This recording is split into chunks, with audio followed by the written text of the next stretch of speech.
The day I buried my husband, the sky was painfully clear. No rain, no thunder, just a bright, indifferent sun shining down as if the world hadn't just ended for me. Daniel was only 32. 1 minute he was standing in our kitchen, teasing me for overwatering the plants.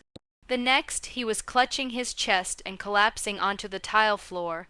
The ambulance sirens still echo in my nightmares, the hospital lights, the doctor's careful voice, massive heart attack. Just like that, my future disappeared.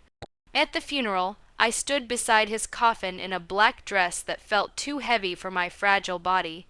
People kept hugging me, whispering things like "stay strong," and "he's in a better place." I nodded politely, but inside I felt hollow. Behind me stood my parents. My mother didn't cry. She scanned the crowd instead, whispering occasionally to my father. He kept checking his phone.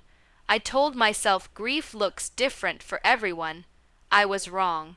3 days after the funeral, I was sitting alone in Daniel's office, staring at his empty chair, when my phone rang. It was an unfamiliar number. "Mrs. Carter." The man asked gently, "This is Attorney Reynolds. I regret to inform you that your parents have filed a petition in probate court." My stomach dropped. "A petition? To declare you mentally unfit to manage your late husband's $4 million estate." The room started spinning. Mentally unfit. I laughed at first because it sounded absurd, cruel but absurd. But the lawyer's silence told me it wasn't a joke.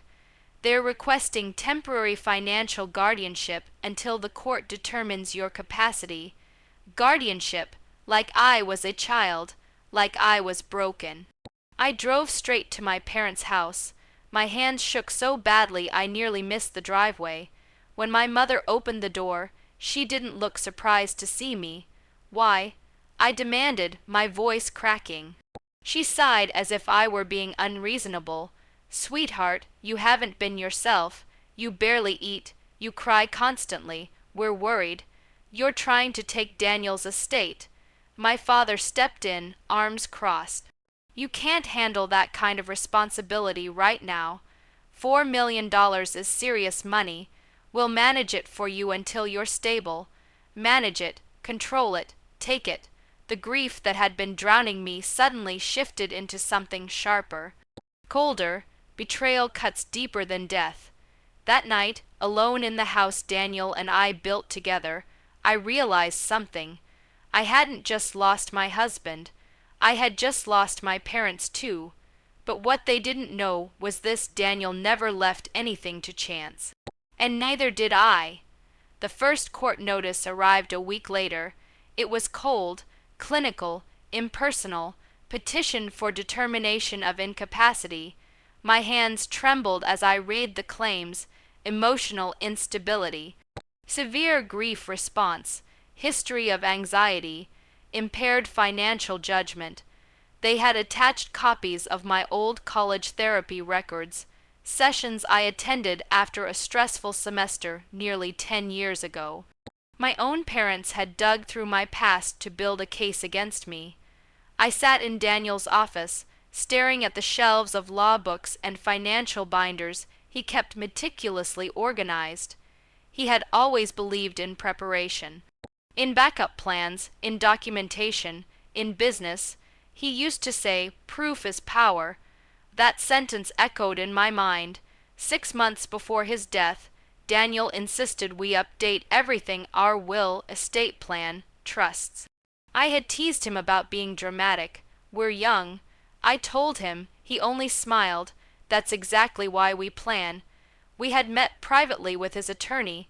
Not my parents, not even extended family knew the details. Everything was structured carefully. The estate transferred directly to me through a revocable trust. Multiple notarized copies, witness signatures, financial statements, and something else, a recorded video statement. I hadn't thought much about it at the time. Daniel said it was an extra layer of protection. Now I understood why. When I met with our lawyer, Mr. Reynolds, he listened quietly as I explained the petition. They're claiming you're incapable of managing large assets. He said calmly, we'll need to demonstrate otherwise. I swallowed. What if the court believes them? He gave me a steady look. Your husband anticipated challenges. He opened a folder and slid a flash drive across the desk. That, he said, is part of your defense. We watched the video together. Daniel appeared on screen, sitting in this very office, wearing his navy suit. His voice was steady. If you're watching this, it means someone is questioning my wife's ability to manage our estate. He began. Let me be clear, she is intelligent, financially literate, and fully capable. Any attempt to declare her mentally unfit is either misguided or manipulative. My throat tightened, then came the documents. Financial summaries showing I had co-managed investments with him for years. Emails where he consulted me before major business decisions. Bank authorizations proving I already had full access and oversight. This wasn't a grieving widow lost in confusion. This was a partner, a co-builder, and then Mr. Reynolds found something unexpected. Subpoenaed bank records revealed large transfers from my parents' account, payments to a private investigator, and one to a psychiatrist who had never treated me. The pieces began to connect. They weren't just concerned. They were preparing a strategy, and they had underestimated one thing. Daniel didn't just love me. He protected me, and now it was my turn to fight. The courtroom felt colder than I expected. Not physically, emotionally. My parents sat across from me, dressed in soft colors meant to signal innocence. My mother clutched a tissue. My father stared straight ahead, jaw tight, as if this were just another business meeting. I used to sit between them at family dinners. Now we were opponents. The hearing began with their attorney painting a picture of me as fragile. Overwhelmed, mentally deteriorating under the weight of grief and sudden wealth. She has isolated herself. He argued, she shows emotional instability. We believe temporary guardianship is in her best interest. Guardianship. The word echoed like an insult. My mother took the stand first. She barely sleeps. She said softly, she cries constantly. We're just trying to protect her from making mistakes. It sounded convincing, almost loving. If I didn't know better, I might have believed her. Then it was our turn. Mr. Reynolds stood slowly, calm and precise. Mrs. Carter, he addressed my mother, are you aware that grief is not a legal definition of incapacity? She hesitated. I suppose. And are you aware your daughter has been co-managing her husband's investments for the past 4 years? Silence. He presented documents, emails between Daniel and me discussing portfolio shifts. Bank statements with my signature authorizing transactions. Meeting notes from financial advisors listing me as co-decision maker. Then came the video. The courtroom lights dimmed slightly as Daniel appeared on screen. His voice filled the room. My wife is more capable than I am in many ways. If anyone challenges her competence, I want this court to understand that challenge does not come from concern. It comes from control. The air shifted. My mother's composure cracked, but the final blow hadn't landed yet. Mr. Reynolds approached the bench with additional evidence obtained through subpoena, bank transfers, $75,000 paid to a private investigator, another transfer to a psychiatrist who had never evaluated me but had prepared a preliminary statement about potential instability. The judge leaned forward. Mrs. Carter, she said sharply, did you solicit medical opinions without your daughter's knowledge? My father finally spoke. We were trying to protect family assets. Family assets, not their daughter. The courtroom grew painfully quiet. When it was my turn to testify, I stood slowly. My hands were steady. I lost my husband, I said. And instead of helping me grieve, my parents tried to erase me legally. My voice didn't break, that surprised them. The judge reviewed the evidence for several long minutes. Then she spoke the words that changed everything. This petition is denied. The court finds clear evidence of bad faith and attempted financial exploitation. The gavel struck, and just like that, their carefully constructed narrative collapsed. They didn't look at me as they walked out. But I didn't need them to. For the first time since Daniel died, I felt something stronger than grief. I felt powerful. Winning in court didn't feel the way I expected. There was no dramatic music, no applause, no instant relief, just silence.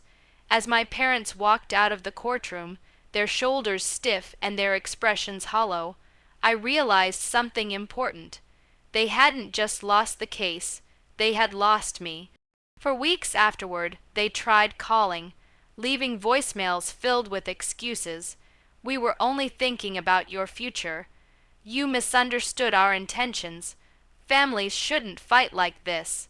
But family doesn't try to legally declare you incompetent for money. So I made a decision, no contact. I blocked their numbers, changed the locks, redirected all mail through my attorney. It wasn't dramatic. It was necessary, but I wasn't done. Because while the court dismissed their petition, the evidence of attempted fraud and bad faith was undeniable. With Mr. Reynolds' guidance, I filed a civil claim to recover legal fees and damages for emotional distress. They settled quickly, quietly. Public records, however, are never truly quiet. In our community, reputation meant everything. My parents had built theirs carefully over decades: charity events, social clubs, polished appearances. Now, whispers followed them, not about their grieving daughter, but about their greed. I didn't spread rumors. The documents spoke for themselves. That was my revenge, not destruction, but exposure. Meanwhile, I focused on something better: healing. Daniel had always dreamed of expanding his investment firm to support small women-owned startups. He believed in second chances and quiet ambition, so I did it. I used part of the estate to launch a foundation in his name, offering grants and legal support to women facing financial exploitation or inheritance disputes. Every approval letter I signed felt like reclaiming power. The house my parents tried to control became something new too. I renovated Daniel's old office into a bright workspace filled with plants, sunlight, and calm. The heavy grief that once filled those walls slowly softened. One evening, months later, I stood on the balcony watching the sunset paint the sky gold and violet. For the first time since his death, I felt steady. They tried to label me mentally unfit. They tried to take control of my life, but in trying to diminish me, they revealed themselves, and that was their downfall. My revenge wasn't loud. It wasn't cruel. It was living well. It was building something meaningful. It was proving that grief does not equal weakness. I lost my husband. I lost my parents, but I found my strength, and that was worth far more than $4 million.